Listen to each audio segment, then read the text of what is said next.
திருநெல்வேலி மாவட்டத்தில் செயல்பட்டு வரும் குழந்தைகள் காப்பகம் மற்றும் பணிபுரியும் மகளிருக்கான தங்கும் விடுதிகளை மே 31ஆம் தேதிக்குள் பதிவு செய்ய வேண்டும் என மாவட்ட ஆட்சியர் அறிவுறுத்தியுள்ளார். தமிழ்நாடு மகளிர் விடுதிகள் மற்றும் இல்லங்கள் சட்டம் 2014 கீழ் உரிய ஆவணங்களுடன் புதிய பதிவு செய்து அனுமதி பெற வேண்டும் என்றும் குறிப்பிட்ட தேதிக்குள் பதிவு செய்ய தவறும் பட்சத்தில் கடும் நடவடிக்கை எடுக்கப்படும் எனவும் எச்சரிக்கை விடுத்துள்ளார். மன்னார் வளைகுடா மற்றும் கன்னியாகுமரி கடல் பகுதிகளில் பலத்த காற்று வீசும் என்பதால் மீனவர்கள் மறு அறிவிப்பு வரும் வரை கடலுக்கு செல்ல வேண்டாம் என இந்திய வானிலை ஆய்வு மையம் எச்சரிக்கை விடுத்தது. இதனால் நெல்லை மாவட்ட கடற்கரை கிராமங்களைச் சேர்ந்த மீனவர்கள் 2வது நாளாக கடற்கரைக்கு மீன்பிடிக்க செல்லவில்லை. அதனால் 5000க்கும் மேற்பட்ட நாட்டு படகுகள் கடற்கரையில் நிறுத்தி வைக்கப்பட்டுள்ளன.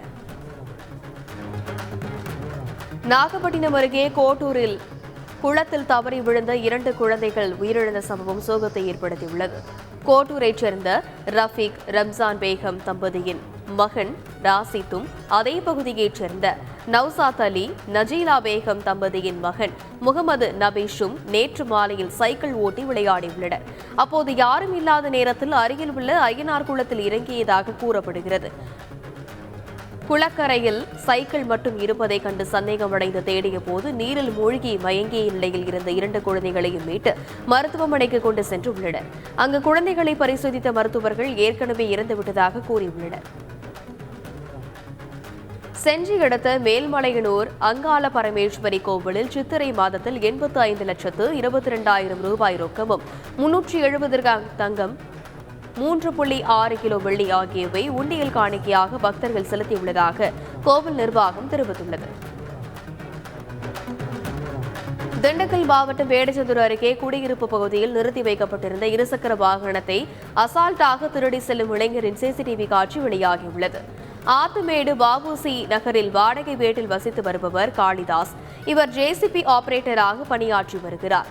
இந்நிலையில் நேற்று இரவு வேலை முடித்துவிட்டு தனது இருசக்கர வாகனத்தை வீட்டின் கீழ்ப்பகுதியில் உள்ள இடத்தில் நிறுத்திவிட்டு வீட்டிற்கு சென்றுள்ளார். சிறிது நேரம் கழித்து அங்கு வந்த அடையாளம் தெரியாத இளைஞர் ஒருவர் அங்கும் இங்குமாய் சுற்றித் திரிந்து நோட்டமிட்டு யாரும் இல்லாததை அறிந்து பைக்கை அங்கிருந்து திருடி சென்றார்.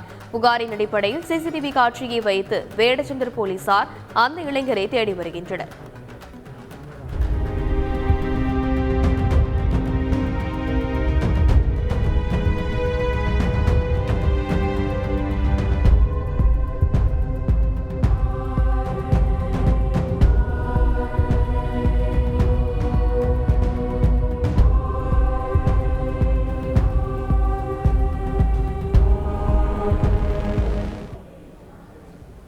கடலூர் மாவட்டம் வேப்பூர் அருகே திருவிழாவில் கலந்து கொள்ள தடை விதிப்பதாக கூறி வட்டாட்சியர் அலுவலகத்தில் தம்பதியினர் தர்ணாவில் ஈடுபட்டனர்.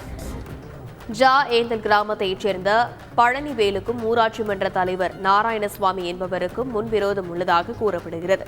இந்த நிலையில் ஊர் திருவிழாவில் தங்களது குடும்பம் புறக்கணிக்கப்படுவதாக கூறி பழனிவேல் தனது மனைவியுடன் வேப்பூர் வட்டாட்சியர் அலுவலகத்தில் தர்ணாவில் ஈடுபட்டார். கேரள மாநிலம் கண்ணூரில் நூதன முறையில் போதைப் பொருள் விற்பனை செய்து வந்த 2 இளைஞர்கள் கைது செய்யப்பட்டனர். போதைப் பொருட்கள் தேவைப்படுவோர் ஆன்லைனில் பணம் அனுப்பினால் அவர்களுக்கு தேவையான போதைப் பொருள் ஓரிடத்தில் வைக்கப்பட்டு அந்த இடத்தின் போட்டோ மற்றும் லொகேஷன் மேப் அவர்களுக்கு அனுப்பி வைக்கப்படும். இது தொடர்பான புகாரில் கண்காணிப்பை தீவிரப்படுத்திய போலீசார் முகமது மசூத் மற்றும் முகமது ஆசாத் என்ற 2 இளைஞர்களை கைது செய்து அவர்களிடமிருந்து 207 கிராம் மெத்தபெட்டமைன் போதைப் பொருளை பறிமுதல் செய்தனர். திருத்தணி முருகன் கோவிலில் 22 நாட்களில் 1,04,00,000 ரூபாய் ரொக்கம் 382 கிராம் தங்கம் 6.7 கிலோ வெள்ளி ஆகியவை உண்டியல் காணிக்கையாக பக்தர்கள் செலுத்தியுள்ளதாக கோவில் நிர்வாகம் தெரிவித்துள்ளது. 5ஆம் படை வீடான திருத்தணி சுப்பிரமணிய சுவாமி கோவிலுக்கு தமிழகம் மட்டுமின்றி ஆந்திரா, கர்நாடகா, கேரளா உள்ளிட்ட பல்வேறு மாநிலங்களில் இருந்து வரும் பக்தர்கள் முருகப்பெருமானை தரிசனம் செய்துவிட்டு காணிக்கையாக உண்டிகளில் பணம், நகை ஆகியவற்றை செலுத்திவிட்டு செல்கின்றனர். நீலகிரி மாவட்டம் குண்டூர் நகர் பகுதியில் 3வது நாளாக சுற்றித் திரியும் ஒற்றை கரடியால் அப்பகுதி மக்கள் அச்சமடைந்துள்ளனர். மேலும் இரவு நேரத்தில் தங்கும் விடுதிக்குள் புகுந்து அங்கிருந்த நாய்களை விரட்டி சென்ற சிசிடிவி காட்சிகள் வெளியாகியுள்ளது. எனவே இரவு நேரங்களில் மக்கள் வெளியே வர வேண்டாம் என வனத்துறையினர் எச்சரிக்கை விடுத்துள்ளனர். திருவண்ணாமலை மாவட்டம் ஆரணி அருகே பாஞ்சாலி அம்மன் கோவிலில் துரியோதனன் படுகளம் நிகழ்ச்சி வெகு விமரிசையாக நடைபெற்றது. அக்னி வசந்த விழாவின் 21ஆம் நாளான இன்று பாஞ்சாலி சபதம் மற்றும் துரியோதனனை வதம் செய்யும் காட்சியை தத்ரூபமாக நாடக கலைஞர்கள் நடித்து காட்டி அசத்தினார்கள். இதனை சுற்றியுள்ள கிராம மக்கள் திரளானோர் கண்டு களித்தனர்.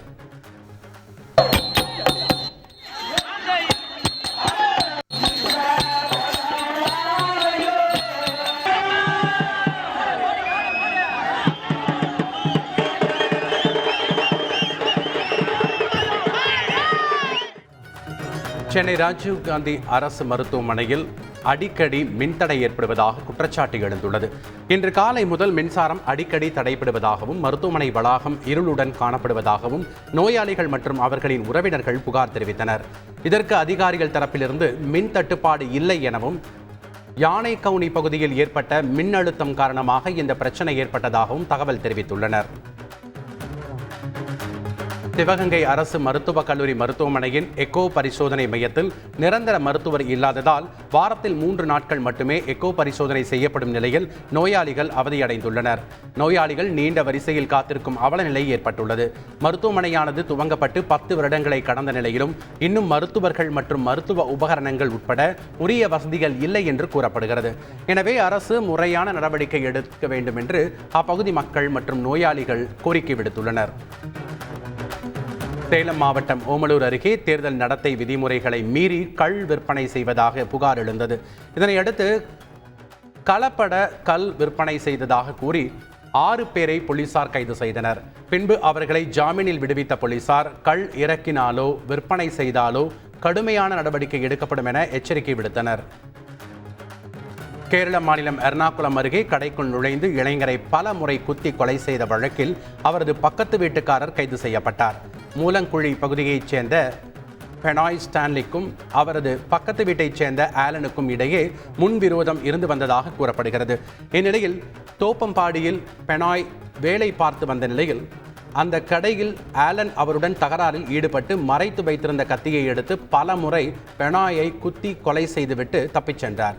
இது குறித்த சிசிடிவி காட்சிகள் வெளியாகி அதிர்ச்சியை ஏற்படுத்திய நிலையில் தலைமறைவாக இருந்து வந்த ஆலனை போலீசார் கைது செய்து விசாரித்து வருகின்றனர். சென்னை ஐஐடி நடத்தும் 9வது சர்வதேச கலாச்சார மாநாடு மே 20ஆம் தேதி தொடங்குகிறது. மே 26ஆம் தேதி வரை நடைபெறும் இந்த மாநாட்டில் இந்தியா மற்றும் வெளிநாடுகளில் இருந்து 1500க்கும் மேற்பட்ட மாணவர்களும் தன்னார்வலர்களும் கலந்து கொள்கின்றனர். இந்திய கலாச்சாரம், நெறிமுறைகள் ஆகியவற்றின் சிறப்புகளை பற்றி அறிந்து கொள்ளும் வகையில் 25 பயிற்சி பட்டறைகள் நடைபெற உள்ளன. மதுரை ராஜாஜி மருத்துவமனையில் டெங்கு காய்ச்சல் சிகிச்சைக்காக 25 படுக்கைகளுடன் கூடிய சிறப்பு வார்டு தயாரில் வைக்கப்பட்டுள்ளது. தற்போது மழையால் கொசு உற்பத்தி அதிகமாகி டெங்கு காய்ச்சலால் பாதிக்கப்படுவோரின் எண்ணிக்கை அதிகரித்து வருகிறது. இதனால் முன்னெச்சரிக்கை நடவடிக்கையாக டெங்கு சிறப்பு வார்டு அமைக்கப்பட்டு அங்கு கொசு வலையுடன் கூடிய படுக்கைகள் அமைக்கப்பட்டுள்ளன. மேலும் மருத்துவமனைக்கு வரும் குழந்தைகளுக்கு நிலவேம்பு கஷாயம், கபசுர குடிநீர் ஆகியவை வழங்கப்பட்டு வருகிறது.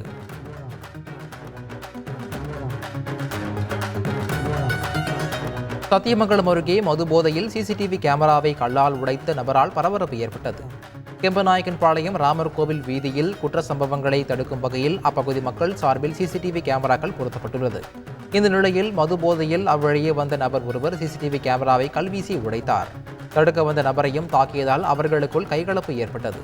அருகில் இருந்த மற்றொரு சிசிடிவி கேமராவில் பதிவாகியுள்ள காட்சிகளை வைத்து அந்த போதை ஆசாமியை போலீசார் தேடி வருகின்றனர்.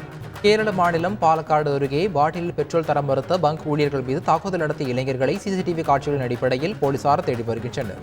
பட்டிக்கரையில் இயங்கி வரும் பெட்ரோல் பங்கிற்கு நள்ளிரவில் வந்த 2 இளைஞர்கள் பாட்டிலில் பெட்ரோல் கேட்டுள்ளனர். அதற்கு ஊழியர்கள் மறுக்கவே இருதரப்பிற்கும் வாக்குவாதம் ஏற்பட்டு கைகலப்பானது. இதில் பங்கு ஊழியரை தாக்கிவிட்டு இளைஞர்கள் தப்பிச் சென்றனர். தாக்குதலில் நூரணியைச் சேர்ந்த ரஹ்மான் என்பவர் காயமடைந்தார். விருதுநகர் மாவட்டம் ஸ்ரீவில்லிபுத்தூர் அருகே ஆசை வார்த்தை கூறி 16 வயது சிறுமியை திருமணம் செய்த கொத்தனார் போக்சோ சட்டத்தின் கீழ் கைது செய்யப்பட்டுள்ளார். 1.5 மாதங்களுக்கு முன்பு 11ஆம் வகுப்பு தேர்வு எழுதச் சென்ற சிறுமி வீடு திரும்பவில்லை. இதுகுறித்து காவல்துறையில் புகார் அளிக்கப்பட்ட நிலையில் கொத்தனார் ஒருவர் ஆட்டோவில் அழைத்துச் சென்றதை போலீசார் கண்டுபிடித்தனர். ஏற்கனவே திருமணமான கணேசமூர்த்தி என்ற இளைஞர் ஆசை வார்த்தை கூறி சிறுமியை திருமணம் செய்தது தெரியவந்தது. இதையடுத்து கணேசமூர்த்தியை போக்சோ சட்டத்தின் கீழ் கைது செய்து சிறையில் அடைத்தனர்.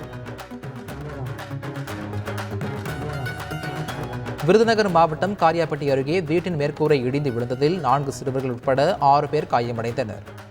கீழே அழகியநல்லூர் கிராமத்தில் ஆனந்த பிரியா என்பவர் கணவர் மற்றும் குழந்தைகளுடன் வசித்து வந்தார். கடந்த 15ஆம் தேதி அப்பகுதியில் மழை பெய்த நிலையில் வீட்டின் கூரையில் நீர்க்கசிவு ஏற்பட்டுள்ளது. இந்நிலையில் ஆனந்த பிரியா வீட்டில் குழந்தைகளுடன் இருந்தபோது எதிர்பாராத விதமாக கூரை இடிந்து விழுந்தது. இதில் 4 சிறார்கள் உட்பட 6 பேர் காயமடைந்தனர். உடனடியாக அவர்கள் ஆம்புலன்ஸ் மூலம் மருத்துவமனையில் அனுமதிக்கப்பட்டனர். கொடைக்கானலில் அடர்பனி மூட்டம் குளுமையான சூழலை சுற்றுலா பயணிகள் அனுபவித்து மகிழ்ச்சியடைந்தனர். கொடைக்கானலில் காலை வேளை முதல் மிதமான வெப்பம் நிலவிய நிலையில் பிற்பகல் வேளையில் மிதமான மழை பெய்தது. தொடர்ந்து மாலை வேளையில் நிலவிய அடர்பனி மூட்டம் மற்றும் குளுமையான சூழலை சுற்றுலா பயணிகள் அனுபவித்து மகிழ்ச்சியடைந்தனர்.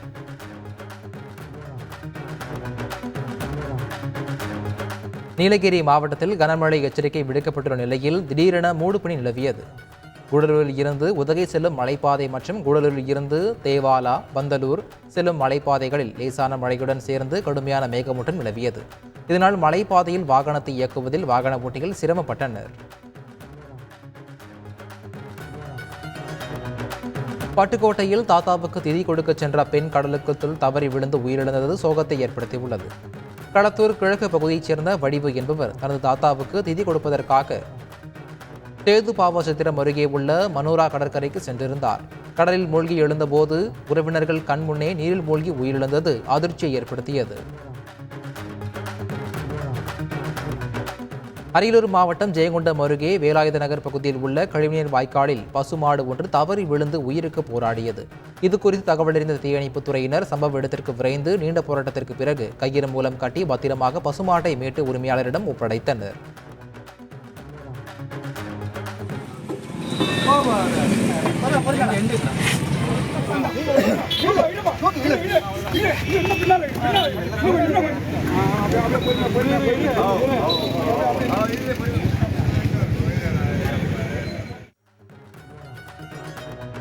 திருவள்ளூர் மாவட்டம் பெரியபாளையத்தில் கச்சா எண்ணெய் ஏற்றி வந்த லாரி விபத்திற்குள்ளானது பரபரப்பை ஏற்படுத்தியுள்ளது. ஆந்திராவில் இருந்து சென்னை நோக்கி வந்த லாரி கட்டுப்பாட்டை இழந்து சாலையின் தடுப்புச் சுவற்றில் மோதியுள்ளது. இதில் அதிர்ஷ்டவசமாக ஓட்டுநர் உயிர் தப்பி மேலும் பெரும் அசம்பாவிதம் தவிர்க்கப்பட்டது. இதனையடுத்து அப்பகுதியில் முறையான எச்சரிக்கை பலகை இல்லாததால் விபத்து ஏற்படுவதாக ஓட்டுநர்கள் குற்றம் சாட்டுகின்றனர்.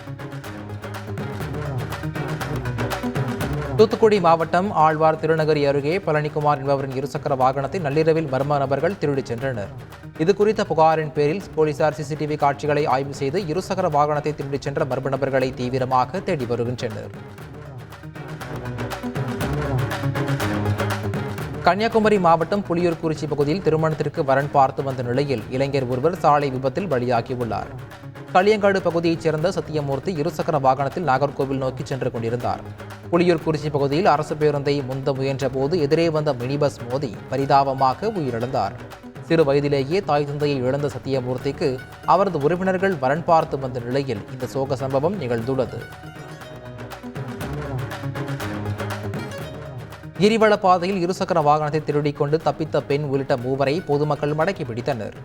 திருவண்ணாமலை கிரிவல பாதையில் லோகேஷ் நிறுத்தியிருந்த பைக்கை பெண் உள்ளிட்ட 3 நபர்கள் கள்ளசாவியை போட்டு திருடிக்கொண்டு தப்பினர். இதை பார்த்த பொதுமக்கள் அவர்களை பிடித்து தர்ம அடி கொடுத்து போலீசாரிடம் ஒப்படைத்தனர். சென்னை மணலி புதுநகருக்கு மெட்ரோ ரயில் சேவை அமைத்து தரக்கோரி மெட்ரோ ரயில் சேவை கோரிக்கை குழு மெட்ரோ தலைமையகத்தில் மனு அளித்துள்ளது. இப்பகுதியில் 1979 முதல் ஏராளமான குடியிருப்புகள் இருப்பதாகவும் 1500க்கும் அதிகமான தொழில் நிறுவனங்கள் செயல்படுவதாகவும் இதனால் இங்கு போக்குவரத்திற்கு மிகவும் சிரமமாக உள்ளதாகவும் மனுவில் தெரிவிக்கப்பட்டுள்ளது. கொடைக்கானல் அருகே கார் மீது லாரி கவிழ்ந்த விபத்தில் காரில் இருந்த பயணிகள் அதிர்ஷ்டவசமாக உயிர் தப்பினர். திண்டுக்கல்லில் இருந்து மளிகை பொருட்களை ஏற்றி வந்த லாரியும் கொடைக்கானலில் இருந்து பெங்களூருவுக்கு புறப்பட்ட காரும் மூளையாறு பகுதியில் வந்தபோது விபத்து நேரிட்டது. காரில் இருந்தவர்கள் உடனடியாக வெளியேறியதால் அசம்பாவிதம் தவிர்க்கப்பட்டது. இதையடுத்து லாரி அப்புறப்படுத்தப்பட்டு கார் மீட்கப்பட்டது.